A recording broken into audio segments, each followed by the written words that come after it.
Hello আমার প্রিয় ছাত্রছাত্রী বন্ধুরা, আমি তোমাদের অমিতাভ স্যার। সবাইকে আমার ইউটিউব চ্যানেলে স্বাগত জানাচ্ছি।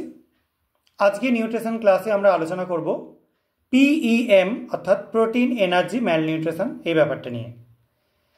প্রোটিন এনার্জি ম্যালনিউট্রিশন তৃতীয় বিশ্বের দেশের ক্ষেত্রে খুব ভয়ঙ্কর একটা সমস্যা, কারণ দিনের পর দিন এই সমস্যাটা এতটাই ভয়ঙ্কর রূপ ধারণ করছে যে অনেক বাচ্চারা তাদের পরিণত দশা অবধি পৌঁছাতে পারছে না।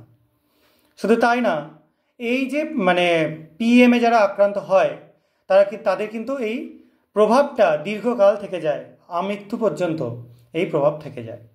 অর্থাৎ এরকম টাইপের ঘটনা ঘটলে পিএমএ আক্রান্ত হলে সেসব বাচ্চাদের কিন্তু আলাদাভাবে যত্ন নেওয়া দরকার আছে।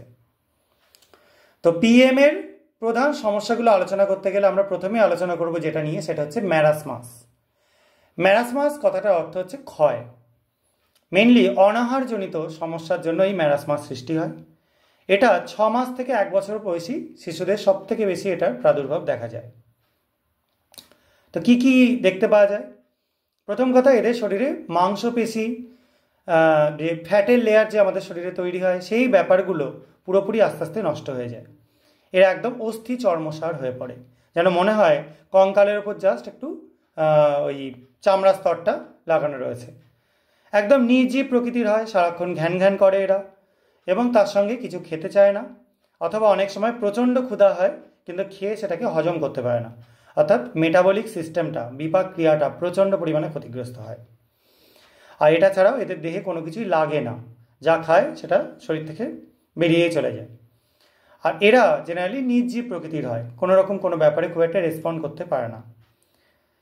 এবার চলে আসছে যে এটার হওয়ার কারণগুলো কী কী। যদি কোনো মা তার সন্তানকে সঠিক পরিমাণে দুগ্ধ পান করাতে না পারেন, তার শরীরে ঠিকঠাক পরিমাণ দুধ না পৌঁছালে, খাবারটা পৌঁছাচ্ছে না, সেই কারণে একটা সমস্যা। তোলা খাদ্য বা বদলি খাদ্য এসব দেওয়ার সময় সেই খাবারে যদি কার্বোহাইড্রেট, প্রোটিন, ফ্যাট এগুলো যেরকম পরিমাণে থাকা দরকার সেই নির্দিষ্ট পরিমাণে না থাকে, তখনই কিন্তু সেম প্রবলেম দেখতে পাওয়া যায়। এটা ছাড়াও যদি দেখতে পাওয়া যায় অনেক বাচ্চারা ছোটোবেলা থেকে কিছু রোগে আক্রান্ত হয়ে যায়, সেটার জন্যও কিন্তু এই প্রভাবটা দেখা যেতে পারে। ঠিক আছে? আর এই রোগে যখন বাচ্চারা ভোগে, তারা কিন্তু রক্তাল্পতা, হেপাটিক কোমা অথবা হেপাটিক সিরোসিস এরকম সমস্যা কিন্তু পড়ে যেতে পারে। আর যদি কোনো বাচ্চাকে ঠিকঠাকভাবে এই অবস্থা থেকে যত্ন না নেওয়া হয়, তার কিন্তু প্রাণ সংশয় পর্যন্ত থাকে। এই গেল ম্যারাসমাস। এবার চলে আসছি কোয়াশিওরকর। এটাও জেনারেলি দেখতে পাওয়া যায় 1 বছর থেকে 4 বছর পর্যন্ত বাচ্চাদের সব থেকে বেশি এটার প্রভাব দেখা যায়। এটাও ভয়ঙ্কর একটা প্রবলেম। এবং কোয়াশিওরকরের অর্থ হচ্ছে কি, যেসব বাচ্চারা দুগ্ধ পান করতে পারে না, মাতৃস্তন্যদুগ্ধ পান করতে পারে না। অর্থাৎ এই রোগে দেখতে পাওয়া যায় যে মাতৃস্তন্যদুগ্ধের মধ্যে যে যে উপাদানগুলো থাকে, যেটা বাচ্চাদের ডেভেলপমেন্টের জন্য প্রচণ্ড দরকার, সেই উপাদানগুলোর অভাব দেখতে পাওয়া যায় এই সমস্যাতে। এদের কি কি লক্ষণ দেখা যায়? প্রথম কথা হচ্ছে সেই ঘ্যান ঘ্যানে একটা বিহেভিয়ার থাকে, এবং একদমই কারোর সঙ্গে এরা খাপ খাওয়াতে পারে না, বা সারাক্ষণ একটা বিরক্ত থাকা বা একটা ঝিমড়ে থাকার মতো ব্যাপার দেখতে পাওয়া যায়। দেহে বিভিন্ন জায়গাতে চামড়ার ওপর ঘা সৃষ্টি হতে পারে, পেট ফুলে যাওয়ার মতো ব্যাপার হয়, ইডিমা কন্ডিশন তৈরি হয়, অর্থাৎ জল জমে যায়। অনেক সময় মাথা থেকে চুল ঝরতে থাকে, ঠিক আছে, অনেক জায়গায় খাবলা খাবলা চুল উঠে যায়, স্কিন শুকিয়ে যায়, খসখসে হয়ে যায়, টোড স্কিন টাইপের প্রবলেম দেখা যায়। ভিটামিনের অভাবও দেখতে পাওয়া যায়, এর অভাব, বি কমপ্লেক্সের অভাব দেখা যায়, ভিটামিন ই এর অভাব দেখা যায়।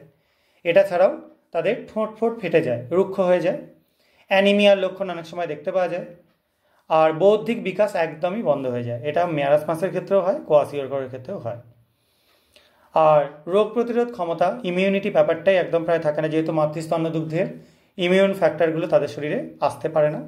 বিএমআর প্রচণ্ড কমে যায়, তার সঙ্গে দেহের তাপমাত্রা কমে যায়। এসব বাচ্চারা একদমই ইনঅ্যাক্টিভ টাইপের হয়। কারণগুলো কি? প্রথম এবং প্রধান কারণ হচ্ছে প্রোটিনের ঘাটতি। প্রোটিন ঠিকঠাক শরীরে না আসলে এই প্রবলেমটা দেখা যায়। এবং একটা শিশুর যেরকম প্রোটিনের চাহিদা আছে, সেই পরিমাণ প্রোটিন তার শরীরে না গেলে এই প্রবলেমটা খুব মারাত্মক আকার ধারণ করে। দীর্ঘদিন ধরে মাতৃস্তন্যদুগ্ধ ঠিকঠাক পান না করানো, অথবা কোনো খাবার গ্রহণের পর সেই বাচ্চা যদি সেই খাবারটা হজম না হয়, বিপাক ক্রিয়া ঠিকঠাক না হয়, তখন এই প্রবলেম দেখা যায়। এটা ছাড়াও যদি বাচ্চাকে দুধ, সাগু এটা দীর্ঘদিন ধরে খাওয়ানো হয় অন্য কোনো খাবার ছাড়া, এটার ফলে কিন্তু এর প্রভাব দেখতে পাওয়া যায়। এবং এইগুলো কিন্তু ভবিষ্যতে পরবর্তীকালে গিয়ে কোনোভাবেই রিকভার করা যায় না। এগুলো নিয়ে অবশ্যই আমাদের তৃতীয় বিশ্বের যেসব দেশগুলো রয়েছে বা যারা উন্নয়নশীল দেশ রয়েছে সেসব দেশের মা বাবাকে অবশ্যই এই ব্যাপারে কনসার্ন থাকা দরকার।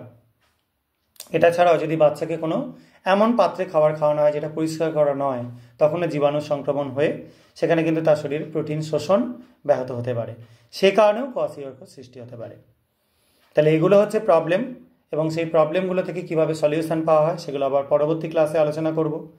এই দুটো সমস্যাই প্রচণ্ড ভয়ানক সমস্যা আমাদের দেশের ক্ষেত্রে, শুধু আমাদের দেশ বলে না, অনেক আফ্রিকান কান্ট্রি আছে, সেসব জায়গাতেও কিন্তু এরকম সমস্যা দেখা যায়।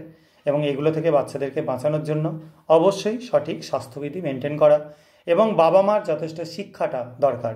একটা সন্তানকে শুধু ধারণ করলেই হয় না, তাকে সঠিকভাবে বড় করে তোলবার জন্য কিছু ভূমিকা বা দায়িত্ব বাবা মাকে নিতে হয়, সেই দায়িত্বগুলো নেওয়া অবশ্যই দরকার আছে। তো আজকের ক্লাসে আমি এটুকুনি আলোচনা করলাম, তোমরা এগুলো ভালো মতো ফলো করবে। কারো কোনো কনফিউশন থাকলে কমেন্ট সেকশনে লিখে জানাবে।